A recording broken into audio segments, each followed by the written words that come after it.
Halo semuanya, perkenalkan saya Anggi Joris Tenggang dari kelas A reguler 2024. Sini saya akan membahas tentang materi kelima dari mata kuliah sejarah Afrika dengan judul Analisis Karakteristik Masyarakat Afrika Pra-Imperialisme Eropa. Nah, materi yang pertama yaitu kondisi Afrika sebelum kedatangan bangsa Eropa. Nah, sebelum bangsa Eropa menjelajahi dan mempengaruhi Afrika, benua ini telah memiliki struktur sosial, politik, dan juga ekonomi yang kuat serta beragam. Di wilayah Afrika Barat, berdiri kerajaan-kerajaan besar seperti Ghana, Mali, dan Songhai, yang terkenal karena perdagangan emas dan garamnya. Kerajaan-kerajaan ini memiliki sistem pertahanan, pemerintahan yang terorganisasi, pasukan militer yang kuat, dan hukum yang mengatur kehidupan masyarakat. Sebagai contoh yaitu kota Timbuktu. Kota Timbuktu ini bahkan menjadi pusat ilmu pengetahuan dan pendidikan yang menarik banyak ulama dan pedagang dari berbagai daerah. Sementara itu di Afrika Timur telah berkembang masyarakat Swahili yang hidup di pesisir Samudra Hindia. Mereka menjalin hubungan dagang dengan bangsa Arab, Persia, India, dan bahkan juga Cina. Jauh sebelum kedatangan bangsa Eropa, perdagangan dilakukan atas dasar saling menguntungkan, di mana Afrika mengekspor emas, gading, dan besi, sementara dari Asia mereka memperoleh kain, rempah, dan keramik. Kehidupan masyarakat Afrika kala itu diatur oleh sistem sosial yang harmonis, dengan nilai-nilai adat, keagamaan, dan gotong royong yang kuat.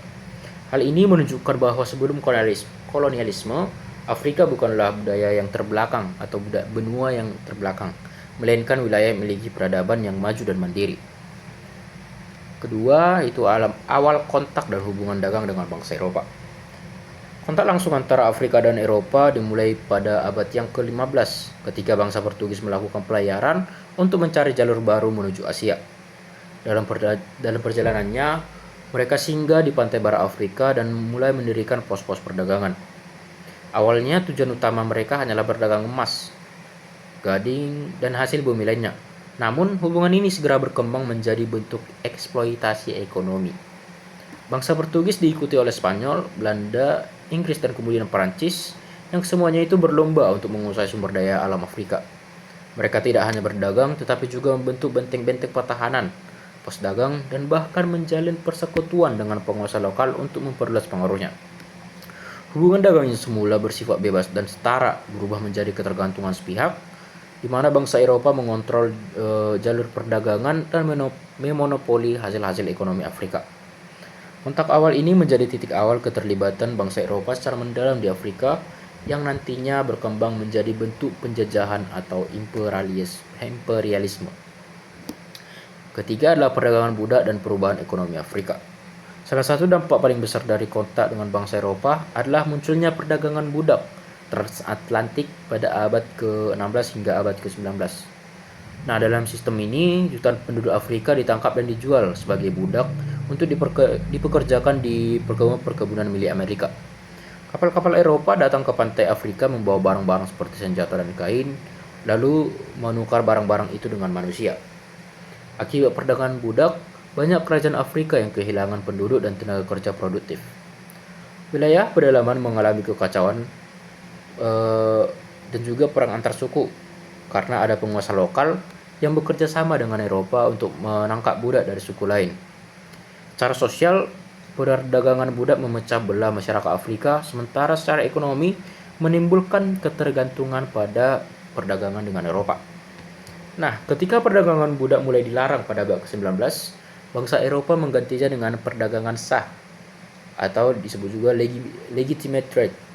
Dalam sistem ini, Afrika dieksploitasi untuk mengekspor hasil bumi seperti minyak kelapa sawit, kapas, kacang tanah, dan hasil hutan untuk kebutuhan industri di Eropa. Nah, meskipun tidak lagi memperjualbelikan manusia, sistem perdagangan baru ini tetap menempatkan Afrika sebagai pihak yang lemah dan tergantung. Ekonomi lokal tidak berkembang karena seluruh sistem diarahkan untuk kepentingan industri Eropa. Dan yang keempat itu ada perubahan sosial dan awal imperialisme. Selain mempengaruhi perekonomian, bangsa Eropa juga membawa pengaruh sosial dan budaya melalui misi agama dan pendidikan. Misionaris Kristen datang ke berbagai wilayah Afrika dengan tujuan menyebarkan ajaran agama serta membuka sekolah-sekolah. Namun di balik tujuan keagamaan itu tersimpan kepentingan politik, yaitu menanamkan nilai-nilai Eropa agar masyarakat Afrika lebih mudah diarahkan dan lebih mudah untuk dikendalikan.